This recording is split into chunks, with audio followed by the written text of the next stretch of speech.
So this is the frog breathing. Obviously you can put pads down on that inner knee on both sides if you need to, depending on what kind of surface you're doing it on. But I'm gonna have my knees a little bit outside of my hips. And I don't wanna be all the way up at 90 degrees, so don't think knees directly under your hips. You can go a little bit less. And then you're gonna put your feet together like a frog. And then I'm gonna come down with my elbows underneath my shoulders, and I'm gonna bring my hands together. Elbows are a little bit outside of shoulder width apart, but they're kind of directly stacked underneath it. And then from there, I'm gonna think about my head being in a nice neutral position. I'm not falling it down or cranking way up. So you can kind of look at your fingers a little bit. I'm gonna think about inhaling. Exhale, I'm gonna reach that inner elbow, inner knee into the ground to kind of lift my body up like so. And then I'm just gonna breathe, sing, song, and dance. Every time on the exhale, you're pushing inner elbow, inner knee into the ground.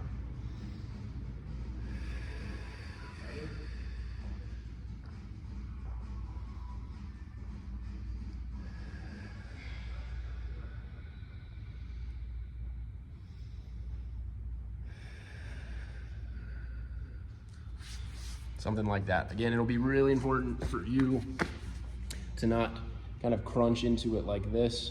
So we want to be nice and reached away from the floor. So don't be sagged down, don't be crunched, but a nice push into the floor to lift your back kind of up into my hand like we were doing here. You should feel the inner thighs working a little bit. Breathe from there. All right. And this is going to be the hinge move. When you put something in between your legs, I wouldn't have it super tight because you don't really have access to that range of motion. So maybe a little bit outside of hip width or hip width, you can go in between your legs. You can even slightly toe out if you need, and then keep a little bit of tension and then hinge from there. I just don't want you way in like this. So we're here. Again, you can toe out if you need to give you a little bit more room at the hips. Think they're going like this so we can slowly bring them in. I'll back up a little bit so I can get this nice reach. I'm gonna soften my knees. I'm thinking about the inner foot having pressure, and I'm gonna try to, again, karate chop at the waist to push the hips backwards. And then I'm kind of in this position here. I find my inner foot contacts. I feel the inner thighs working a little bit. Back of the hips are nice and lengthened and opened up. I would inhale, and on your exhale, really think about getting heavy through the base of the big toe and the inner heel. So soft knees to set up. You're gonna push the hips back. Knees stay soft. They don't lock out with you, because that again is just gonna reinforce this kind of rounding at the low back. Soft knees.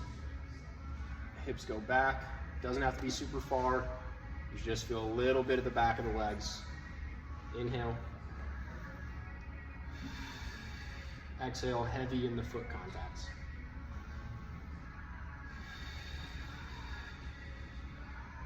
You shouldn't feel much in the low back. It should be all back of the hips and hamstrings. So if you feel it a lot in the low back, you probably went too far, and now you're really arching into your low back. So just bring it up a little bit, soft knees, push the hips back.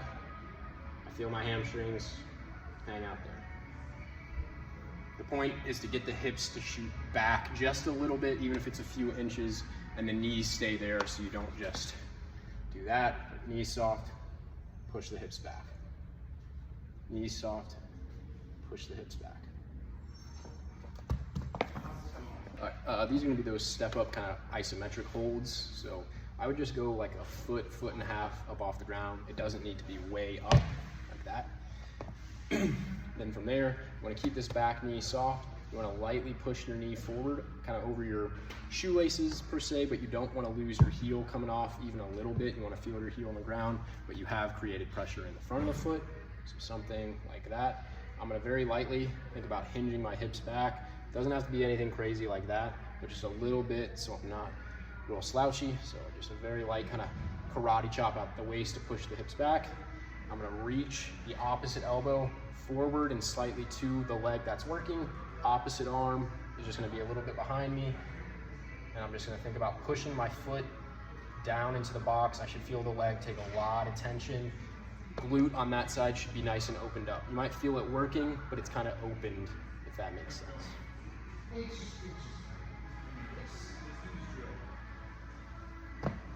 I would aim for 15 seconds, maybe 2-3 sets.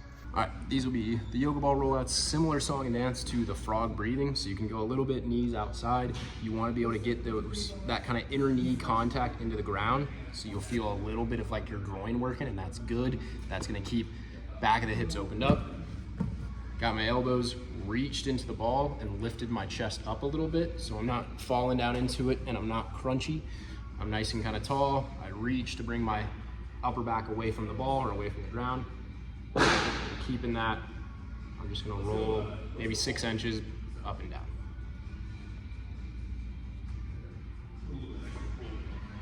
If you can get that groin sensation, that'd be awesome. You should feel the abs working as well, but the groin will be indicative that you've kept kind of the back of the hips opened up, not pushing the pelvis forward, so we can continue working on shifting them back.